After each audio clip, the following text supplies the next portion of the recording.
श्री सच्चिदानंद सद्गुरु साईनाथ महाराज की जय।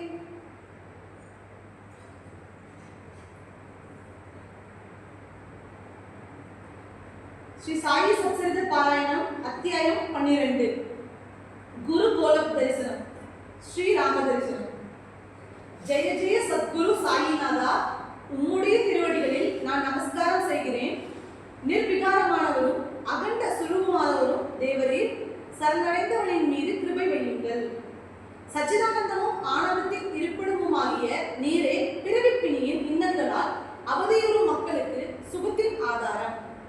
உம்முடைய அத்வைத போதனை மந்த புத்திக்காரனுடைய மனதிலிருந்தும் கூட துவைத மாயையை போக்கிவிடுகிறது.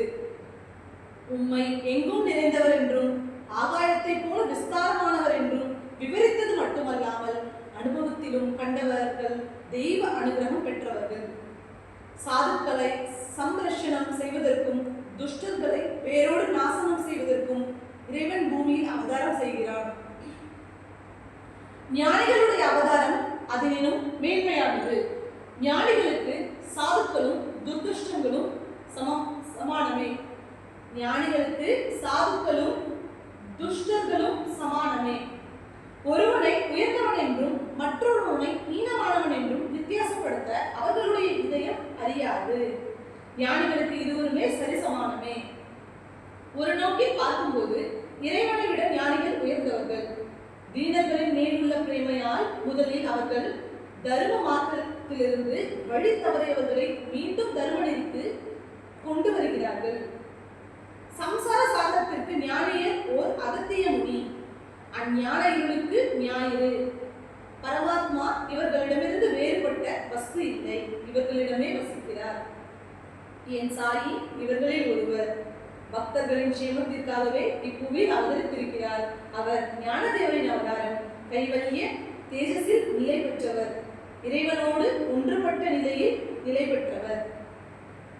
ஜீவராசிகள் அனைத்தையும் தம்முடன் ஒன்றையவனாக நினைத்தாலும் இதர விஷயங்களில் அவர் பற்றற்றே விளங்கினார். ஒன்றை விரும்பியும் மற்றவற்றின் மேல் பற்றுற்று இருந்தாலும் எல்லாவற்றையும் விரோத பாவமின்றி சமமாகவே பார்த்தார். சத்குரு பாவமும் இல்லை, மித்திர பாவமும் இல்லை. ஆண்டியையும் அரசனையும் சமமாகவே நடத்தினார். மகானுபாவரான சாயி இவ்விதமாகவே இருந்தார். அவருடைய பிரபாவத்தை கேளுங்கள். ஞானிகள் அடியார்களுடைய பக்தியால் கவரப்பட்டு அவர்களுக்காகவே தங்களுடைய புண்ணிய கோடியிலிருந்து தாராளமாக செலவு செய்கிறார்கள். பக்தர்களை காப்பாற்ற விரையும் போது மலையோ பள்ளத்தாக்கோ மற்றெவ்விதமோ தடையோ அவர்களை தடுத்து நிறுத்த முடியாது. ஆன்மீகம் கிலோ என்ன விலை என்று கேட்கும் அஞ்ஞானிகளும் உண்டு.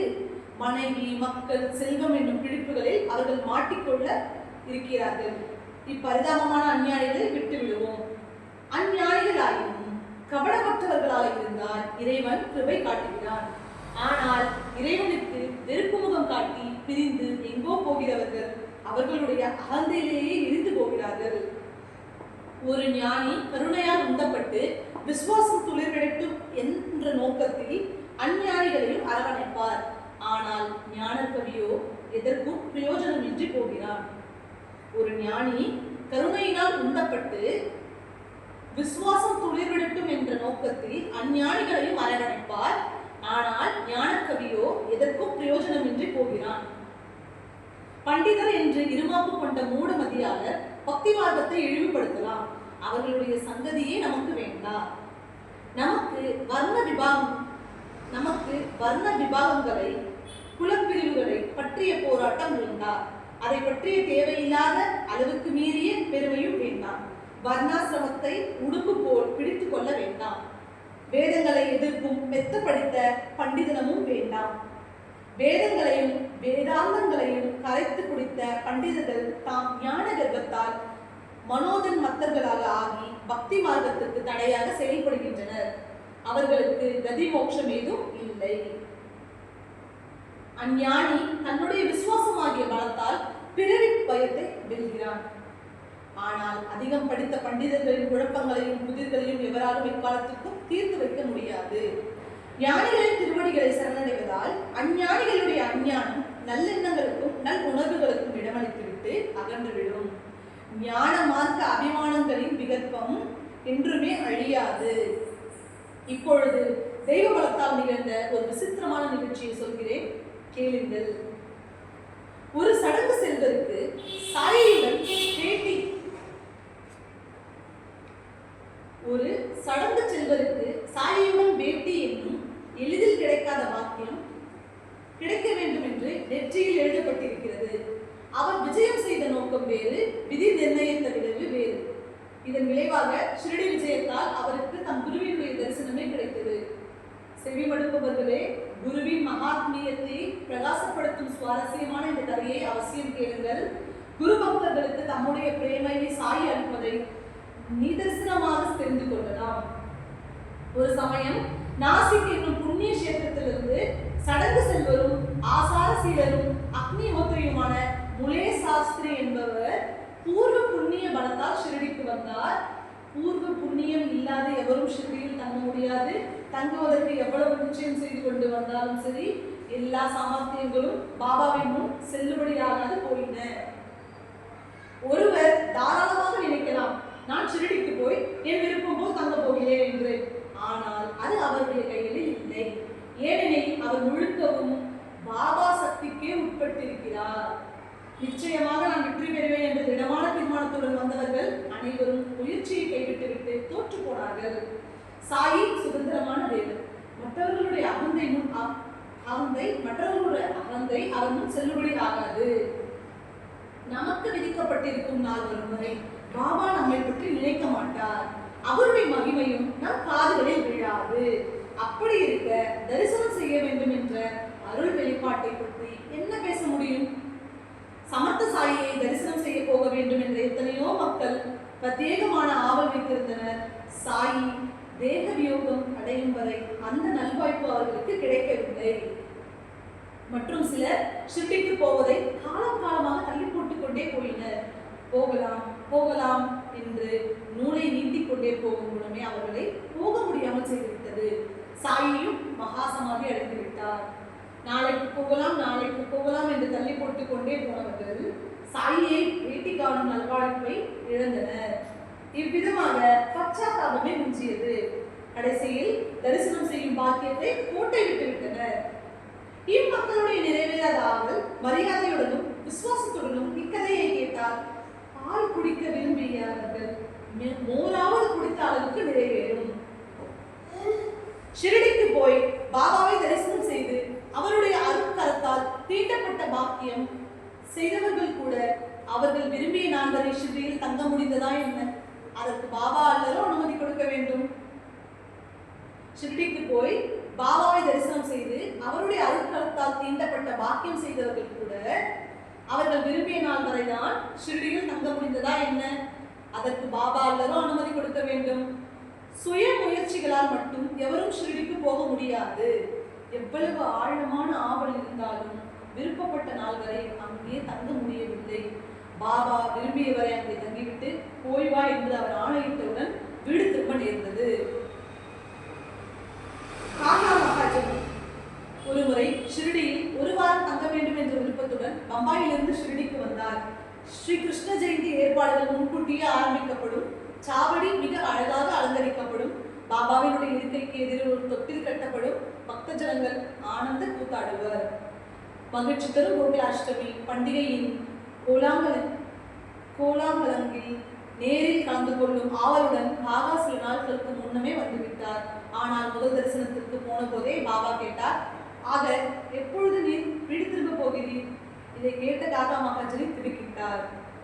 என்னை பார்த்த உடனே எதற்காக இந்த கேள்வியை கேட்டார் என்று காகா தேய்த்து போனார். வாஸ்தவத்தில் அவர் ஷிரடியில் 8 நாட்கள் தங்க வேண்டும் என்று ஆவலுடன் இருந்திருந்தார். பாபா கேள்வியை கேட்ட விதத்திலேயே என்ன பதில் சொல்ல வேண்டும் என்பதை காகா நிர்ணயித்து விட்டார். இதனால் காகா கொடுத்த பதில் மிக பொருத்தமாக அமைந்தது.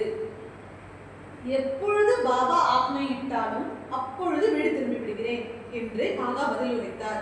இந்த பதிலை காகா சொல்லிக் கொண்டிருக்கும் போதே நாளைக்கே வீடு திரும்பிவிடும் என்று பாபா சொல்லிவிட்டார். பாபாவினுடைய ஆக்ஞையை சிரசின் மேல் ஏற்றுக்கொண்டு பாபாவை நமஸ்காரம் செய்துவிட்டு கோகுலாஷ்டமி விசேஷங்களையும் தள்ளி வைத்துவிட்டு பாபாவின் சொற்படியே வீடு திரும்பிவிட்டார் காகா. வீட்டை அடைந்த பின் அலுவலகத்திற்கு சென்ற போது முதலாளி அவருடைய வருகைக்காக சஞ்சலத்துடன் வழிமேல் விழிவைத்து பார்த்து கொண்டிருந்ததை கண்டார். முதலாளியின் மணியக்காரர் திடீரென்று நோய்வாய்ப்பட்டிருந்தார். ஆகவே அவருக்கு காகாவினுடைய உதவி அவசரமாக தேவைப்பட்டது. காகாவை உடனே திரும்பி வர சொல்லி ஷிரடிக்கு ஏற்கனவே கடிதம் அனுப்பியிருந்தார். தபால்காரர் காகாவை பற்றி விசாரித்துக் கொண்டு வந்தபோது காகா ஷிரடியில் கிளம்பி விட்டிருந்தார். கடிதம் பம்பாய்க்கு திருப்பி அனுப்பப்பட்டது. காகாவுக்கு இந்த கடிதம் நம் வீட்டில் கிடைத்தது. இந்நிகழ்ச்சிக்கு நேர்மாறாக எவ்வாறு பக்தர்களுக்கே தங்களுடைய நலம் தெரியாதிருந்த போதும் பாபாவுக்கு நன்கு தெரிந்திருந்தது என்பது பற்றி ஒரு சின்ன கதை சொல்கிறேன், கேளுங்கள். ஒரு முறை நாசிக்கிலிருந்து புகழ்பெற்ற வக்கீலும் பாபாவுக்கு பக்தருமான பாபு சாஹேப் துமார் என்பவர் பாபாவை தரிசனம் செய்ய ஷிரடிக்கு வந்திருந்தார். சீக்கிரமாக தரிசனம் செய்து கொண்டு பாபாவின் திருவடிகளுக்கு நமஸ்காரம் செய்துவிட்டு பாபாவின் ஆசீர்வாதங்களையும் புதியையும் பெற்றுக்கொண்டு உடனே திரும்பிவிட வேண்டும் என்று நினைத்துக் கொண்டு வந்தார். திரும்பும் வழியில் நிபாட் என்னும் இடத்தில் இறங்கி கோர்ட்டில் வழக்கு ஒன்றை வாதாட வேண்டிய அவசியம் இருந்தது. அவர் அவ்வாறு திட்டமிட்டுக் கொண்டு வந்திருந்தாலும் அவருக்கு எது உசிதம் எது உசிதம் இல்லை என்று பாபாவுக்கு தெரிந்திருந்தது. ஆகவே அவர் வீடு திரும்ப அனுமதி கேட்டபோது பாபா மறுத்து விட்டார். அனுமதி கொடுக்க திட்டவட்டமாக மறுத்து அவரை ஒரு வாரம் ஷிரடியில் தங்கும்படி செய்துவிட்டார். கோர்ட்டில் வழக்கு விசாரணை 3 முறைகள் தள்ளி போட்டு தாமதம் ஏற்பட்டது.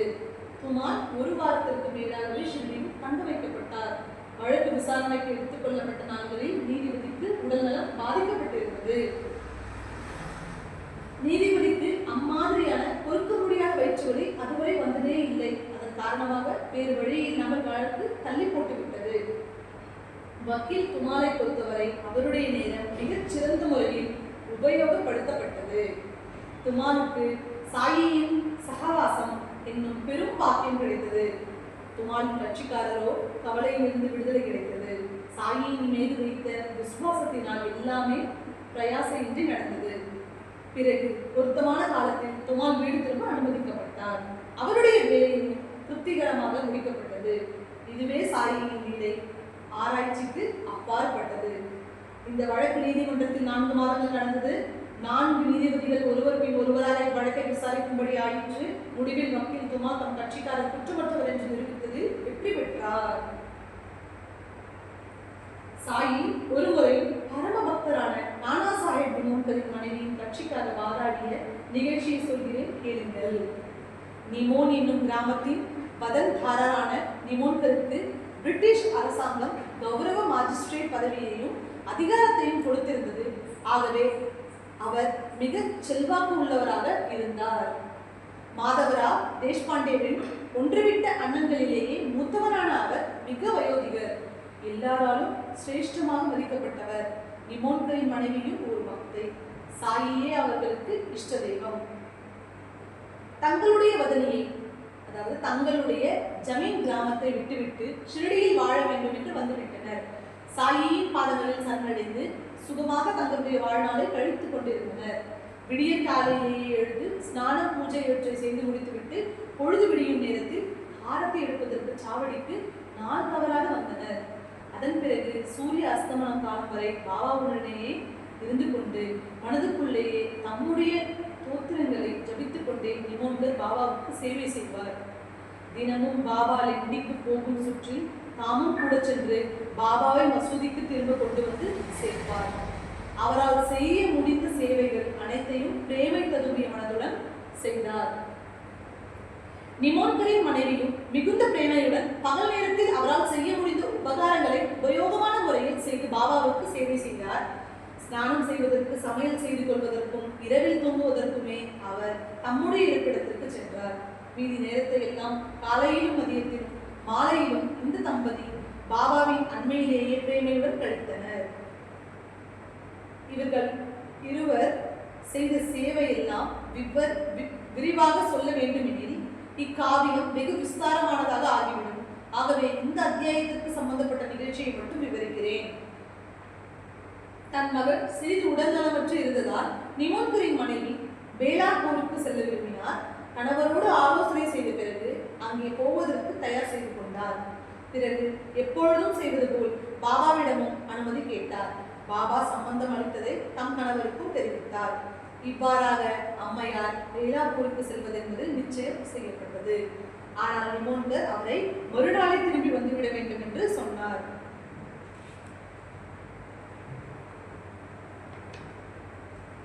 நானா அவ்வாறு சொன்னதற்கு நல்ல காரணங்கள் இருக்கவே செய்தன. ஆகவே அவர் சொன்னார், போ, ஆனால் உடனே திரும்பிவிடு. இதை கேட்ட அம்மையார் குடும்ப விசாரத்தால் சோகமடைந்தார். அடுத்த நாள் போல அமாவாசை. அம்மையார் அந்த நாளில் வேளாப்பூரில் இருக்க வேண்டும் என்று விரும்பினார். இல்லை, மிக தீவிரமாக ஆகிவிட்டார். ஆனால் நானா அதற்கு ஒத்துக்கொள்ளவில்லை. மேலும் அமாவாசை என்று பயணம் மேற்கொள்வது அவ்வளவு உசிதமான செயல் என்று, இந்த பிரச்சனையை சமாளிப்பது எப்படி என்பது பற்றி அம்மையார் மிக கவலையுற்றார். வேளாப்பூருக்கு செல்லவில்லை என்றால் மனம் சமாதானம் அடையாது. ஆயினும் கணவருடைய மனதை புண்படுத்தவும் விரும்பவில்லை. எப்படி அவருடைய ஆணையை மீற முடியும்? எப்படியோ வேளாப்பூருக்கு செல்வதற்கு தம்மை தயார் செய்து கொண்டு புறப்படுவதற்கு முன் பாபாவை நமஸ்காரம் செய்துவிட்டு எப்படியோ வேளாப்பூருக்கு செல்வதற்கு தம்மை தயார் செய்து கொண்டு புறப்படுவதற்கு முன் பாபாவை நமஸ்காரம் செய்துவிட்டு போவதற்காக வந்தார். பாபா அப்பொழுது லண்டிக்கு கிளம்பி கொண்டிருந்தார். ஜனங்கள் எப்பொழுது பிரயாணமாக கிளம்பினாலும் நிர்விக்கிரமாக போய் வர வேண்டும் என்று கடவுளை வணங்கிவிட்டு செல்வர். இப்பழக்கம் ஷிர்டியிலும் அனுசரிக்கப்பட்டது. சாயி ஷிர்டி மக்களுக்கு கடவுள் ஆதலால் எவ்வளவு அவசரமாக பயணப்பட்டாலும் கிளம்புவதற்கு முன் பாபாவின் திருவடிகளை வணங்கிவிட்டே சென்றனர். இக்கிரமத்தின்படி அம்மையார் பாபா சாடேவாடாவிற்கு எதிரில் ஒரு கணம் நின்றபோது பாபாவினுடைய பாதங்களுக்கு நமஸ்காரம் செய்தார். சிறியவர்களும் பெரியவர்களுமாக நானா சாஹிப் நிமோன்கர் உட்பட தரிசனத்திற்கு வந்தவர்கள் அனைவரும் பாபாவுக்கு நமஸ்காரம் செய்தனர். அங்கிருந்த மக்களின் முன்னிலையில் குறிப்பாக நானாவின் முன்பாக பாபா அம்மையாரிடம் சமயோசிதமான வார்த்தைகளை கூறினார். பாபாவினுடைய பாதங்களில் சிரம் தாழ்த்தி பிரயாணத்திற்கு அனுமதி கேட்டவுடனே, போ, சீக்கிரம் போ, அமைதியான மனதுடன் இரும். அவ்வளவு தூரம் போவதால் 3-4 நாட்கள் சந்தோஷமாக வேளாப்பூரில் தங்கி எல்லாரையும் சந்தித்துவிட்டு ஷிர்டிக்கு திரும்பி வரும். எதிர்பாராத விதமாக வந்த பாபாவின் திருவாய் மொழியை கேட்டு திருமதி நிமோன்கர் நிம்மதி பெருமூச்சு விட்டார். நிமோன்கரும் பாபாவின் சூசகத்தை புரிந்து கொண்டார். இவ்விதமாக இருவருமே சமாதானம் அடைந்தனர். சுருங்க சொன்னார், நாம் எல்லோருமே திட்டங்கள் தீட்டுகிறோம். ஆனால் நமக்கு ஆதியும் தெரிவதில்லை, அந்தமும் தெரிவதில்லை. நமக்கு எது நன்மை எது தீமை என்பது ஞானிகளுக்கே தெரியும். அவர்களுக்கு தெரியாதது எதுவுமே இல்லை. நடப்பது, நடந்தது, நடக்கப் போவது அனைத்தும் அவர்களுக்கு உள்ளங்கை நெல்லிக்கனி போல் தெரியும். அவர்களுடைய ஆக்ஞையை கீழ்ப்படிந்து நடந்து கொண்டால் பக்தர்கள் சுகத்தையும் சாந்தியையும் பெறுவர். ஏற்கனவே சொல்லப்பட்டதை தொடரும் வகையில் நான் முக்கிய கதையை மேற்கொண்டு சொல்கிறேன். சாயி முலே சாஸ்திரிக்கு அவர் தம் குருவின் தரிசனத்தை கொடுத்து அருள் செய்த கதையை கேளுங்கள். முலே ஸ்ரீமான் பூட்டியை சந்தித்துவிட்டு உடனே திரும்பிவிடும் எண்ணத்திற்கு ஷிர்டிக்கு வந்தார். அவருடைய நோக்கம் அவ்வாறு இருந்த போதிலும் பாபா இவ்விஜயத்திற்கு வேறு திட்டம் வைத்திருந்தார். அந்த ரகசியமான திட்டம் என்ன என்பதை கவனமாக கேளுங்கள். முலே சாஸ்திரி தாம் திட்டமிட்டவாறு ஸ்ரீமான் பூட்டியை சந்தித்து முடித்தார். அதன் பிறகு ஸ்ரீமான் பூட்டியும் இன்னும் சிலரும் மசூதிக்கு போவதற்காக எழுந்தனர். இதை பார்த்த முலே சாஸ்திரிக்கு அவர்களுடன் செல்ல வேண்டும் என்ற ஆவல் எழுந்தது. அவர்களுடன் கூட சென்றார். முலே சாஸ்திரி 6 சாஸ்திரங்களையும் கரைத்து குடித்தவர். ஜோதிட சாஸ்திர விற்பன்னர். சாமுத்திரிகா லட்சணமும் பூர்ணமாக அறிந்தவர். சாமுத்திரிகா லட்சணம் என்றால் ஒருவருடைய உருவ அமைப்பு, ரேகைகள், மச்சங்கள் ஆகியவற்றை பார்த்தே அவருடைய குணாதிசயங்களில் வருகாலத்தை பற்றியும் அறியும் சாஸ்திரம். அன்புள்ள பக்தர்கள் ஆத்மார்த்தமாக பாபாவுக்கு பழ வகைகள், தூத் பேடா, பர்ஃபி, தேங்காய் போன்ற தின்பண்டங்களை அர்ப்பணம் செய்தனர். மேலும் கொய்யாப்பழம், வாழைப்பழம், கரும்பு போன்ற பொருட்களை விற்பதற்காக கிராம பெண்கள் மசூதியின் வாயிலுக்கு வந்தனர். பாபா விருப்பப்பட்ட போது தாமே பாக்கெட்டிலிருந்து பணம் எடுத்து கொடுத்து இப்பொருட்களை வாங்குவார். தம்முடைய பணத்தை செலவு செய்து கூடை கூடையாக மாம்பழங்களோ அல்லது குலை குலையாக வாழைப்பழங்களையோ வாங்கி அவருடைய ஆசை தீர் மட்டும் பக்தர்களுக்கு விநியோகம் செய்வார். ஒவ்வொரு மாம்பழமாக கையில் எடுத்துக்கொள்வார். 2 உள்ளங்கைகளாலும் அழுத்தி தேய்த்து கொலவென்று செய்து விடுவார். அதன் பிறகு ரசத்தை உறிஞ்சுவதற்காக பக்தர்களிடம் கொடுப்பார். இவ்வாறு பாபாவால் கொலவென்று ஆக்கப்பட்ட மாம்பழத்தை வாயில் வைத்து ரசத்தை எல்லாம் ஒரு பாத்திரத்தில் இருந்து குடிப்பது போல் குடித்து பிரித்து விடலாம், தோலையும் கொட்டையையும் மாத்திரம் எரிந்து விடலாம். வாழைப்பழங்களை அவர் கையாண்ட விதம் அபூர்வமானது. பக்தர்களுக்கு உள்ளிருக்கும் பழத்தை கொடுத்துவிட்டு தாம் தோலை தின்பார். ஓ, அவருடைய விளையாட்டுகள் அற்புதமானவை. பழங்களை எல்லாம் தம்முடைய கைகளாலேயே பக்தர்களுக்கு விநியோகம் செய்து விடுவார். அவர் உண்பதென்னவோ எப்போதோ ஒரே ஒரு பழம். எப்பொழுதும் போல பாபா அன்று கூடை கூடையாக வாழைப்பழங்கள் வாங்கி விநியோகம் செய்து கொண்டிருந்தார். முலே சாஸ்திரி பாபாவினுடைய திருவள்ளுகளை கண்டு ஆச்சரியமடைந்து, கொடி, வச்ராயுதம், அங்குசம் போன்ற ரேகைகள் இருக்கின்றனவா என்று பார்த்தறிய விரும்பினார். காகா சாஹிப் தீட்சிதர் அப்பொழுது அருகில் இருந்தார். 4 வாழைப்பழங்களை எடுத்து பாபாவின் கைகளில் வைத்தார். பாபா, இவர் புண்ணிய கஷேத்திரமாகிய நாசித்தில் வசிக்கும் முலே சாஸ்திரி. புண்ணிய பலத்தால் உம்முடைய திருவடிகளை தொழுவதற்கு இங்கு வந்திருக்கிறார். இந்த பழங்களை அவருக்கு பிரசாதமாக கொடுங்கள் என்று சொல்லி யாரோ ஒருவர் பாபாவை உண்டினார். யார் கெஞ்சினாலும் கெஞ்சாவிட்டாலும் தமக்கு விருப்பம் இல்லை என்றால் பாபா யாருக்கும் எதுவும் தரமாட்டார். ஆகவே அவர்களால் என்ன செய்ய முடிந்தது? மேலும் முலே சாஸ்திரிக்கு வாழைப்பழம் வேண்டாம். பாபாவினுடைய கைரேகைகளை பார்க்கவே விரும்பினார். இதற்காகவே அவர் தம்முடைய கையை நீட்டினார். பாபா இதை கண்டுகொள்ளவில்லை. பிரசாதம் விநியோகிப்பதிலேயே கவனம் செலுத்தினார். முலே பாபாவிடம் வேண்டினார், எனக்கு பழம் வேண்டாம், உங்களுடைய கையை காட்டுங்கள், சாமுத்திரிகா லட்சணத்தின்படி பலன் சொல்கிறேன். ஆனால் பாபா கையை காட்ட அடியோடு மறுத்துவிட்டார்.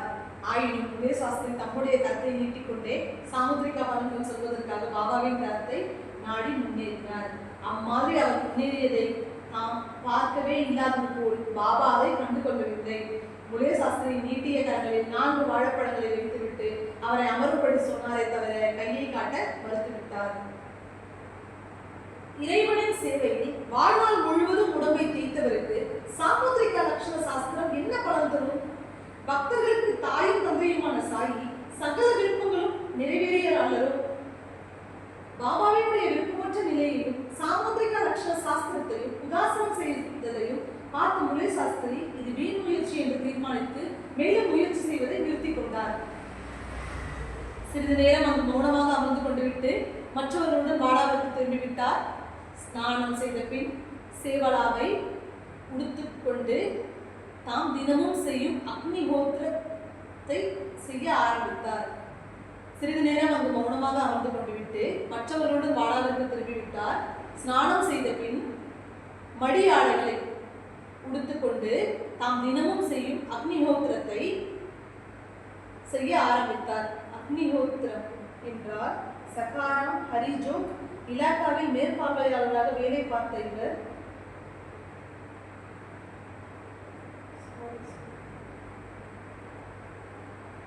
சிறிது நேரம் அங்கு மௌனமாக அமர்ந்து கொண்டு விட்டு மற்றவர்களுடன் வாடாவிற்கு திரும்பிவிட்டார். ஸ்நானம் செய்த பின் மடி ஆடைகளை உடுத்திக் கொண்டு தாம் தினமும் செய்யும் அக்னிஹோத்திரத்தை செய்ய ஆரம்பித்தார்.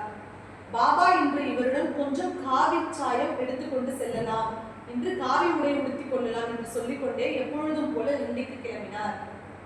காவி சாயத்தை வைத்துக் கொண்டு பாபா என்ன செய்ய போகிறார் என்றும் இல்லாமல் திடீரென்று இன்று ஏன் காவி உடையை பற்றி நினைத்தார் என்றும் அனைவரும் வியப்படைந்தனர். இம்மாதிரி சங்கேத பாஷையில் பேசுவது பாபாவுக்கே கைவந்த கலை. இதிலிருந்து என்ன புரிந்து கொள்ள முடியும்? ஆனால் அவ்வார்த்தைகளை ஞாபகத்தில் ஏற்றிக்கொண்டு அதை பற்றி யோசிக்க ஆரம்பித்தால் பலவிதமான விளக்கங்களை கண்டுபிடிக்கலாம். மேலும் ஒரு ஞானியினுடைய திருவாய்மொழி என்றுமே அர்த்தமற்றதாக ஆகாது. அவர்களுடைய சொற்கள் பொருள் பொருந்திந்தவை. யாரால் அச்சொற்களை எடை போட முடியும்? முதலில் கவனமுள்ள எண்ணம், பிறகு பேச்சு. இதுவே ஞானிகளின் வழிமுறை. முதலில் கவனமுள்ள எண்ணம், பிறகு பேச்சு. இதுவே ஞானிகளின் வழிமுறை. பிறகு அவர்களுடைய சொல் நேர்மையான முறையில் செயலாகவும் மாற்றமடைகிறது. இந்த சித்தாந்தத்தின் அடிப்படையில் ஞானிகளின் சொல் என்றுமே அர்த்தம் இல்லாமல் போகாது.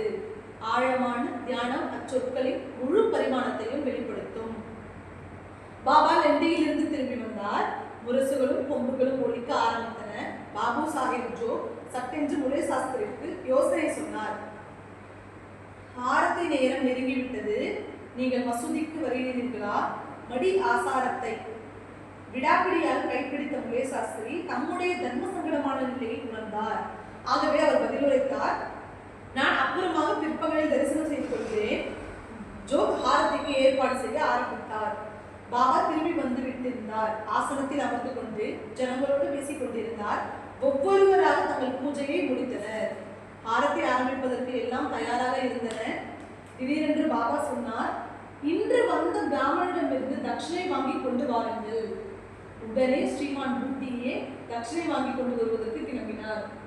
முலே ஸ்நானத்தை முடித்துவிட்டு மடி ஆசனமான ஆடைகளை உடுத்திக் கொண்டு யோகாசன நிலையில் நிம்மதியான மனதுடன் உட்கார்ந்து கொண்டிருந்தார். பாபா அனுப்பிய செய்தியை கேட்டவுடன் அவருடைய மனதை சந்தேகம் தாக்கியது. நான் எதற்காக தட்சிணை கொடுக்க வேண்டும்? நான் தினமும் அக்னியோத்திரம் செய்யும் நிர்மலமான பிராமணன். பாபா ஒரு உயர்ந்த ஞானியாக இருக்கலாம், ஆனால் நான் அவருக்கு எந்த விதத்திலும் கடன்பட்டவன் அல்லேன். என்னையே அவர் தட்சிணை கேட்கிறார். அவருடைய மனம் தத்தளித்தது. அதே சமயம் ஒரு சிறந்த ஞானி தட்சிணை கேட்கிறார். இச்செய்தியை ஒரு கோடீஸ்வரர் எனக்கு கொண்டு வந்திருக்கிறார். முலே சாஸ்திரிக்கு மனதில் சந்தேகம் இருந்த போதிலும் கொஞ்சம் தட்சிணை எடுத்துக்கொண்டார்.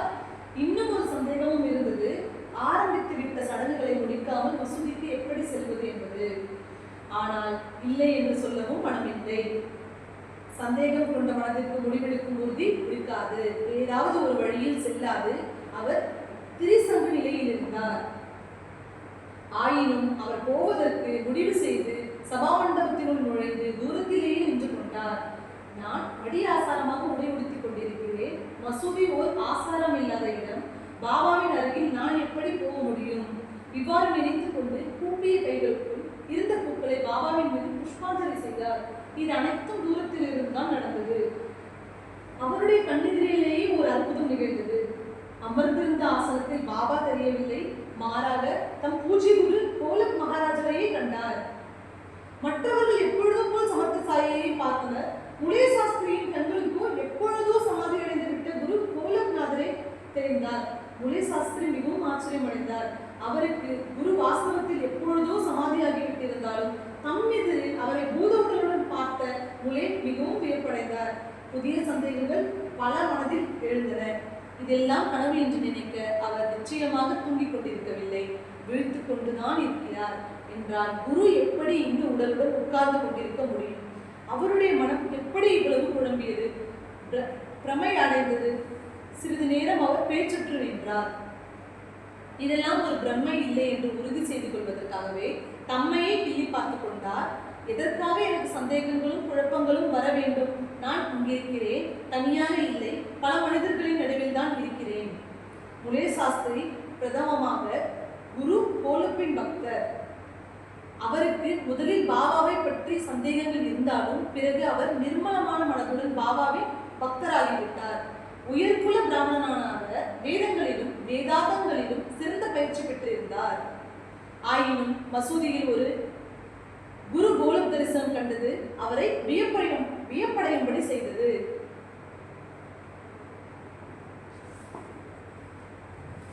பிறகு அவர் மசூதியின் படிகளில் ஏறி தம் குருவின் பாதங்களிலேயே வணங்கிவிட்டு இரு கைகளையும் கூப்பிக்கொண்டு பேச்சற்று மௌனமாக நின்றார். குரு கோலக் சுவாமியை சன்னியாசிகளின் காவி உடையில் பார்த்தவுடனே முலே சாஸ்திரி ஓடி சென்று அவருடைய பாதங்களை கட்டி கொண்டார். ஒரே கணத்தில் அவருடைய ஜாதி அபிமானம் ஒடிந்து வீழ்ந்தது. குருவை நேரில் கண்டதால் ஞானவனும் மையை பூசிக்கொண்டு அவருடைய கண்கள் பரிசுத்தமாயின. நிரஞ்சனான குருவை கண்டவுடன் அவருடைய ஆத்ம ஞானத்தால் நிரம்பி வழிந்தது. கோணல் சிந்தனைகளும் சந்தேகங்களும் ஒழிந்தன. பாபாவின் மேல் அன்பு உயிரிட்டது. பாதி மூடிய கண்களால் பாபாவினுடைய திருவடிகளையே உற்று பார்த்து கொண்டிருந்தார். பல ஜென்மங்களில் செய்த நற்செய்கைகள் பழுத்து அவருக்கு சாய தரிசனம் கிடைத்தது. சாயிபாதம் என்னும் புண்ணிய தீர்த்தத்தில் அவர் ஸ்நானம் செய்த போது தெய்வ அனுகிரகம் நமக்கு கிடைத்ததை உணர்ந்தார். சிறிது தூரத்திலிருந்தே பாபாவின் மீது பூச்செறிந்தவர் திடீரென்று எப்படி பாபாவின் திருவடிகளை தலை சாய்த்து வணங்கினார். கூடியிருந்தவர்கள் அனைவரும் ஆச்சரியத்தை மூழ்கினார்கள். மற்றவர் எல்லோரும் பாபாவின் ஆர்த்தி பாடலை பாடிக்கொண்டிருந்த போது முலே சாஸ்திரி மட்டும் குரு கோலப்பின் நாமாவை ரசித்துவிட்டு குரு கோலப்பின் ஆர்த்தி பாட்டை உச்சஸ்வரத்தில் பாடினார். பாட மேலும் மேலும் அவருக்கு குருவின் மேல் பிரேமை பொங்கியது. சிறப்பான மடி ஆசார நியதிகள் பற்றிய கர்வம் பிசுபிசுத்து போயிட்டு மேல் ஜாதிக்காரனை தொடலாம், கீழ் ஜாதிக்காரனை தொடக்கூடாது என்னும் பிடிவாதம் ஒருகி போய்விட்டது. மாறாக ஆனந்தத்தில் கண்களை மூடிக்கொண்டு சாஷ்டாங்கமாக பாபாவுக்கு தண்டிடப்பட்டார். பார்த்தபோது கோலக் சுவாமி மறைந்து விட்டிருந்தார். அவருடைய இடத்தில் பாபா உட்கார்ந்து கொண்டு தட்சணை கேட்டதை பார்த்தார். பாபாவினுடைய ஆனந்தமான உருவத்தையும் அற்புதமான சக்தியையும் கண்டார். அவருடைய மனம் ஸ்தம்பித்து நின்றது. பாபாவை தாம் முதலில் அணுகிய முறையை கைவிட்டு விட்டார். பாபாவினுடைய அற்புதமான நிலையை பார்த்தவுடன் பசி, தாகம் அனைத்தும் மறந்து போயின. தம் குருவின் தரிசனம் கிடைத்த பரவசத்தில் மூழ்கி போயிருந்தார். அவருடைய மனம் சமாதானம் அடைந்தது. கண்களில் ஆனந்த பாஷ்பம் பொங்கி பாபாவினுடைய திருவடிகளில் நெற்றியை வைத்து வணங்கினார். அவர் கொண்டு வந்திருந்த தட்சிணையை பாபாவுக்கு சமர்ப்பணம் செய்தார். கண்களில் நீர் பொங்க சந்தோஷத்தில் மயிர் கூச்செறிய மறுபடியும் பாபாவின் பாதங்களை வணங்கினார். தொண்டை அடைத்தது. என்னுடைய சந்தேகங்கள் எல்லாம் நிவர்த்தியானது மட்டுமல்லாமல் என்னுடைய குருவையும் சந்தித்து விட்டேன் என்று அவர் கூறிய போது அஷ்டபாவம் இதயத்தை அடைத்தது. முலே சாஸ்திரி உட்பட்ட அங்கிருந்தவர்கள் அனைவரும் உலகில் பார்த்தறியாத இந்த பாபாவின் லீலையை கண்டு பயம் கலந்த அன்புடன் உணர்ச்சி வசப்பட்டனர். இந்த அனுபவத்தை அடைந்த பிறகுதான் அவர்களுக்கு காவி சாயத்தின் மர்மம் விளங்கியது. சாயி மகாராஜ் பழையவர் தான், முலே சாஸ்திரியும் அதே நபர் தான். இவ்வாறு இருக்க குறிப்பிட்ட நேரத்தில் முலே சாஸ்திரியிடம் எதிர்பாராத மாற்றம் எப்படி ஏற்பட்டது என்று அனைவரும் வியந்தனர். ஆனால் யாரால் மகாராஜின் சூக்குமமான வழிமுறைகளை புரிந்து கொள்ள முடியும்? அவருடைய லீலைகள் ஆராய்ச்சிக்கு அப்பாற்பட்டவை அல்லவோ. சாய் தரிசனம் செய்ய வேண்டும் என்ற ஆவலுடன் ஒரு டாக்டர் நண்பரும் ஷிர்டிக்கு கிளம்பிய மம்மலத்தாருடைய அனுபவம் இது போன்றே அற்புதமானது. அந்த டாக்டர் ஒரு பிராமணர், ஸ்ரீராமரை உபாசனை செய்தவர். நியம நிஷ்டையுடன் ஸ்நானம், சந்தியாவந்தனம், விரதங்கள் போன்ற சடங்குகளை எல்லாம் சாஸ்திர விதிகளின்படி நெறி தவறாக செய்தவர். சாயி பாபாவோ ஒரு முஸ்லிம். டாக்டருக்கு இஷ்ட தேவையோ ஜானகிராமன். ஆகவே அவர் தாம் சாயி பாபாவை வணங்க மாட்டார் என்பதை தம் நண்பருக்கு முதலிலேயே எச்சரித்து விட்டார். நான் ஒரு முஸ்லீமின் பாதங்களை வணங்க முடியாது, ஆகவே ஆரம்பத்திலிருந்தே எனக்கு ஷிரடி செல்வதில் விருப்பமில்லை என்று டாக்டர் சொல்லியிருந்தார். உண்மை, அங்கு யாரும் அவருடைய பாதங்களை தொட சொல்லி வற்புறுத்த மாட்டார்கள். இது விஷயமாக யாருமே துராக்கிரகம், உரிமை இல்லாதவிடத்து வலிய நிகழ்த்தும் செய்ய மாட்டார்கள். இம்மாதிரியான சிந்தனைகளை உதறிவிட்டு ஷிர்டிக்கு போவதற்கு முடிவெடுங்கள். எனக்கு நமஸ்காரம் செய் என்று பாபா நிச்சயமாக சொல்ல மாட்டார். மம்மலத்தார் இவ்விதமாக உறுதிமொழி அளித்த பின் டாக்டர் ஷிர்டிக்கு செல்வதற்கு சம்மதம் தெரிவித்தார். தம் நண்பரின் உறுதிமொழிக்கு கட்டுப்பட்டு சந்தேகங்களை எல்லாம் ஒதுக்கிவிட்டு பாபாவை தரிசனம் செல்வதற்கு டாக்டர் முடிவெடுத்தார். அதிசயத்திலும் அதிசயம், ஷிரடியை அடைந்து மசூதிக்கு சென்றவுடனேயே முதலில் டாக்டர் தான் பாபாவுக்கு நமஸ்காரம் செய்தார். நண்பரோ பெரும் வியப்படைந்தார். மம்மலத்தார் டாக்டரை கேட்டார், உம்முடைய திடமான தீர்மானத்தை எப்படி மறந்தீர்? ஒரு முஸ்லிமின் பாதங்களை எவ்வாறு பணிந்தீர்? அதுவும் என் முன்னிலையிலேயே.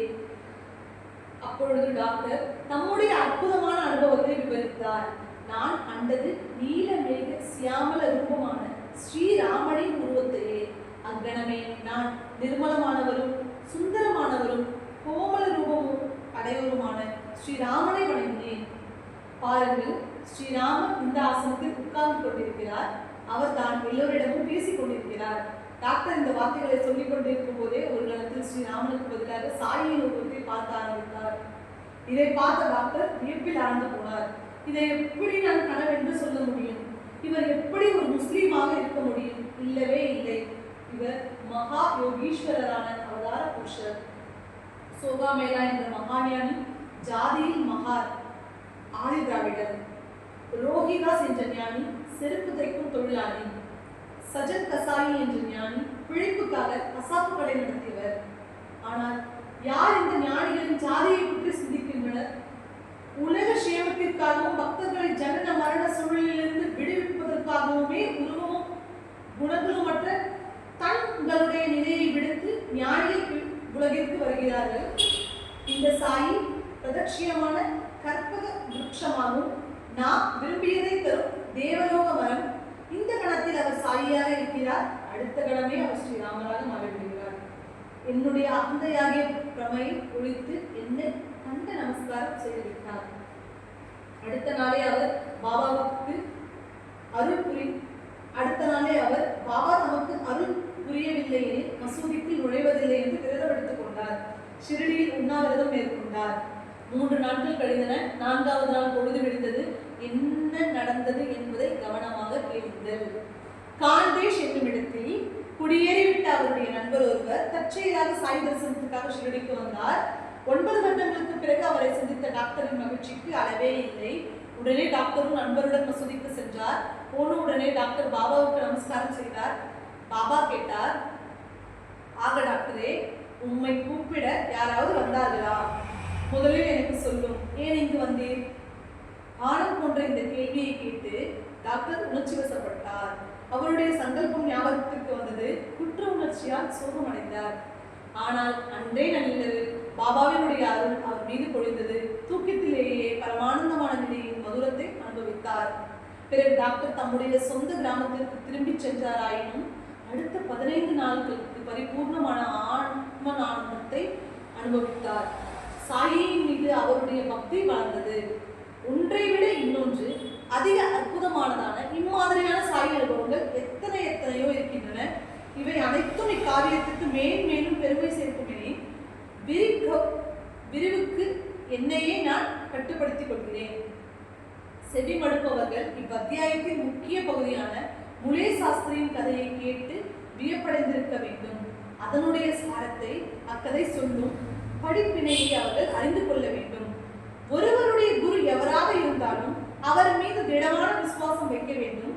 வேறெங்கிலும் அவ்விசுவாசத்தை வைக்கலாகாது. இதுதான் இக்கதையில் மறைந்திருக்கும் பொருள். இதை மனதில் பதிக்க வேண்டும். இந்த அற்புதமான லீலைக்கு வேறு நோக்கம் ஏதும் இருப்பதாக தெரியவில்லை. மற்றவர்கள் இதை எப்படி புரிந்து கொண்டாலும் சரி, இதுவே கதையின் படிப்பினை. மற்ற குருமார்களுடைய கீர்த்தி மிக பெரியதாக இருக்கலாம். நம் குருவுக்கு அத்தகைய கீர்த்தி ஏதும் இல்லாமலும் இருக்கலாம். ஆயினும் நம்முடைய முழு விசுவாசமும் நம் குருவின் மேல்தான் இருக்க வேண்டும். இதுவே கதையின் உபதேசம். எத்தனை இதிகாசங்களையும் புராணங்களையும் புரட்டினாலும் தத்துவ உபதேசத்தை பொறுத்தவரை அவை அனைத்தும் ஒன்றே. இவ்வனுபவத்தை போல் நேரடியான நிரூபம் கிடைக்காதவரை விசுவாசம் எளிதாக ஏற்படுவதில்லை.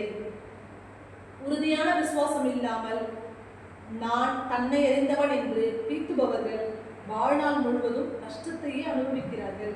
இதை திரும்ப பல முறைகள் பார்த்தாகிவிட்டது.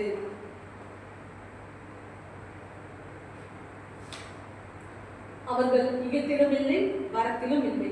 ஒரு கணமும் நிம்மதியோ சாந்தியோ இன்றி சஞ்சலங்களிலும் கவலைகளிலும் ஜென்மம் முழுவதும் மூழ்கி போகின்றனர். இவ்வாறு இருந்த போதிலும் முக்தி அடைந்து கொண்டிருப்பதாக தம்பட்டம் அடிக்கின்றனர். அடுத்த அத்தியாயம் இந்த அத்தியாயத்தை விட மிகவும் சுவாரஸ்யமானது.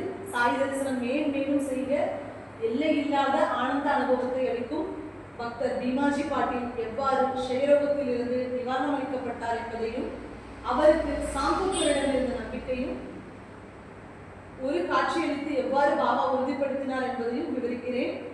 சாய் தரிசனம் நம்முடைய பாவங்களை எல்லாம் நிவர்த்தி செய்து இவ்வுலக சுகங்களையும் மேலுலக சுகங்களையும் சமர்த்தியாக அளிக்கும் சக்தி வாய்ந்தது. மகா யோகிகளால் கண் வீச்சாலேயே நாஸ்திகர்களையும் பாவத்திலிருந்து விடுதலை செய்ய முடியும் என்றால் ஆஸ்திகர்களுடைய நிலை என்ன? அவர்களுடைய பாவம் மிக சுலபமாக அழிக்கப்படுகின்றது என்றோ? பிரம்ம சாத்காரம் பெற்று பிரம்மத்திலேயே லயித்த மனமுடைய மகாத்மா தம்முடைய கண் நோக்காலேயே கடக்க முடியாத கொடிய பாவங்களையும் அழித்து விடுகிறார். பாபாவினுடைய புரிந்து கொள்ள முடியாத நிலையில் இவ்வாறே. பாபாவுக்கு உங்கள் மீது அன்பு இருக்கிறது. ஆகவே பண்டிதராயினும் சரி, ஆபரனாயினும் சரி, நீங்கள் அனைவரும் பாபாவினுடைய கதைகளில் நிர்மலமான இதயத்துடன் கேளுங்கள். எங்கே பக்தியும் பிரேமையும் இருக்கிறதோ, எங்கே பாபாவின் மீது பிரியமான ஈர்ப்பு இருக்கிறதோ, அங்கேதான் உண்மையான பாவம் உருவெடுக்கிறது. அங்கேதான் அவருடைய கதைகளை கேட்கும் தூய மகிழ்ச்சியை பார்க்க முடியும். அனன்யமாகிய அடைந்தவர்களுக்கு வஜ்ரம் போன்ற அடைக்கலமும் அளவற்ற சக்தியை உடையதுமான சாயியின் திருவடிகள் ஹேமட் நமஸ்காரம் செய்கிறேன். இவ்வுலக வாழ்க்கையின் பயங்களை அறவே ஒழிக்கும் சக்தியுடையவை சாயியின் பொன்னடிகள். எல்லோருக்கும் சேமம் உண்டாகட்டும். ஞானிகளாலும் சான்றோர்களாலும் உணர்வூட்டப்பட்ட சாய் பக்தன் ஹேமட் பந்தால் இயற்றப்பட்ட ஸ்ரீ சமர்த்த சாய் சரித்திரம் என்னும் காரியத்தில் குரு கோல தரிசனம் ஸ்ரீராம தரிசனம் என்னும் 12வது அத்தியாயம் முற்றும். श्री सच्चिदानंद सद्गुरु साईनाथ महाराज की जय।